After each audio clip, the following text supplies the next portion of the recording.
سلامونه مې قبول کړئ قدرمنو ملګرو. نن تاسو سره د سیمي خان نونو باره کې معلومات شریکوم چې هغه په څه حال ده، هغې ولې پښتو ډرامې او فلمونه پرېښودل او په کومه مجبوره کې نن سبا ژوند تېروي.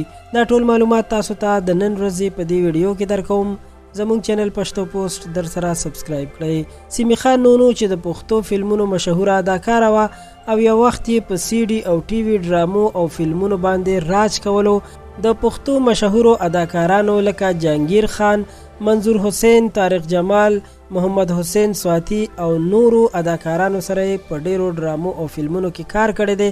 او کوم وخت چې سیمي خان نونو په سکرین باندې وه نو د پښتو فلمونو او ډرامو مشهورې اداکارانې غزل ګل، رانی، شګفتا، نادیه ګل او د داسې نورو په مقابله کې دا یوه ډیره کامیابه اداکاره ګڼل کېده. خو بیا هم پښتانه داسې دي چې یو وخت یې عقل سر ته راشي او دا ټول کارونه ورته ښه نه ښکاري. په همدې وجه باندې هم اخر ښه وګڼله او واده یې وکړو. او داسې هم ویل کېږي چې هغه نن سبا بهر ملکي ده. یو وخت کې دا خبر هم ډیر مشهور شوی و چې د دې خپل خاوند سره څه مشکلات راغلي دي چې د هغې په وجه باندې په ډیرو مشکلاتو کې ژوند تیروي. خو داسې هیڅ خبره هم نه وه او هغه ډیره خوشحاله ده او خوشحاله ژوند تیروي. نه یې خاوند سره څه مشکلات راغلي او نه یې کور پرې ایښی دی. خو د فلمونو نه یې مکمل توبه ویستلې ده او دا یو ډیر ښه کار هم دی. د دې کار یې موږ هم ستاینه کوو او الله تعالی دې ورله د حیا عزت ژوند ور نصیب کړي. ځکه چې نن سبا د پښتو فلمونو او ډرامو کې کومه بې حیایي شروع ده نو پښتني جینکۍ پکې کار کول خو پرېږده چې په کور کې د کتلو هم نه دي.